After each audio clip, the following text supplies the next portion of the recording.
everyone, this is an educational video about anal abscesses in the anal glands. This is little Toby. He's a 4-year-old dachshund, and he had surgery today to open up and clean out his abscessed anal gland. I wanted to start out with some information about how we noticed what was really going on with him. He had started kind of scooting his bottom on the floor. Today he was really just lethargic, not feeling well. He felt really warm. We thought he had a fever. And then his anal area started to really bulge. So we took him into an emergency vet just because he was so hot and he was crying. And when my husband picked him up to carry him in, the sac burst and the fluid came flying out. He was leaking blood and pus. And so he did have a surgery.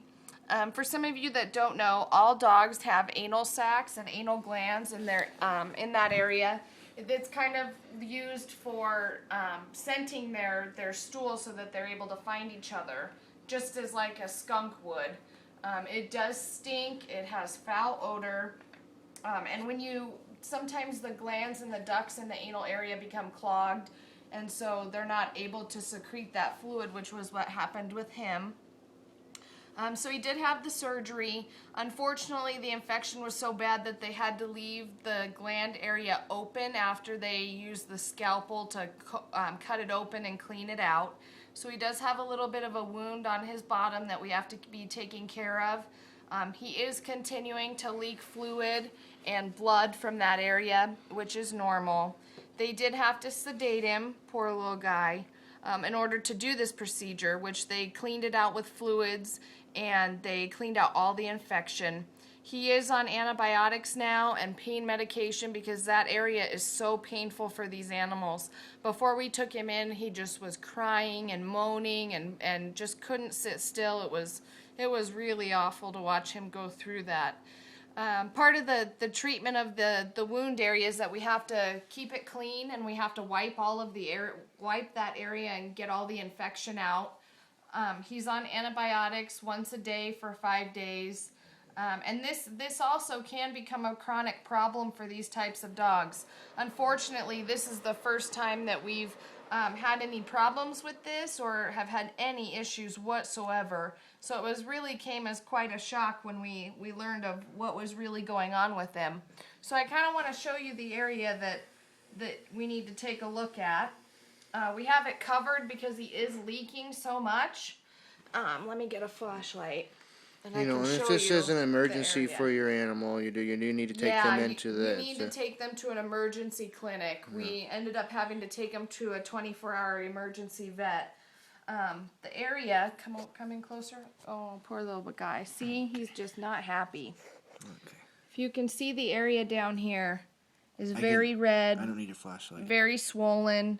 I don't need your flashlight. It has the opened area is right here. You can see it, where they've lanced it open and it's draining. It will get stuck together if you don't clean it properly. As you can see, he's got tons of fluid around there that we keep wiping away. Try not to do it too forcefully. It is very painful. So get a tissue. He does have pain medication that they gave him that he can have every once in a while, but really it's just a very painful thing for them. So now I'm going to actually go ahead and clean the area. You need to keep rubbing him. Okay. Poor little guy. Okay. Oh, I know, Bubba. I know, little guy. Okay. I know, Bubby. So you just kind of lift the area open, take your tissue, and just blot. Okay. See, then you get a clear fluid on the Kleenex. You don't want to wipe. You definitely don't want to wipe.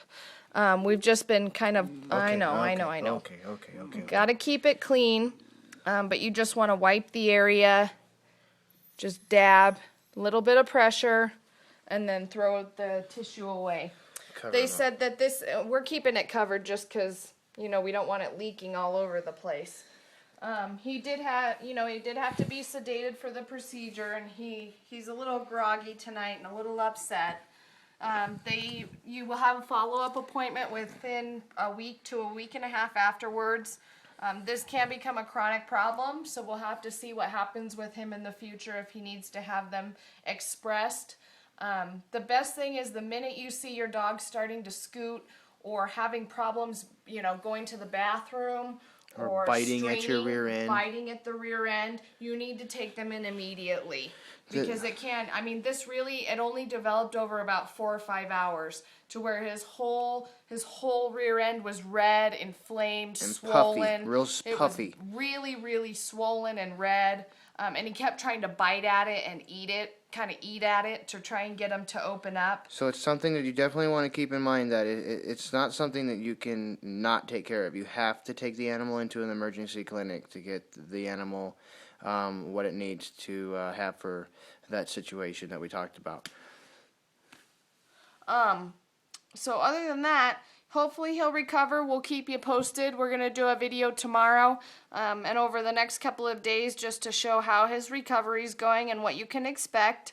He already has gone out to the bathroom, and he seemed to do just fine. He really wanted to scoot on the ground, but we wouldn't let him. They did give us a collar for times when we're not able to sit here and take care of him. You know, we have this great dog bed from Max Comfort that we've been using for him to lay on. It's very, very comfortable. He's able to sleep comfortably. Sorry, we kept the blanket underneath since he has been having so much drainage. We don't want it to get all over. The beds are waterproof. They're memory foam, just like any human bed.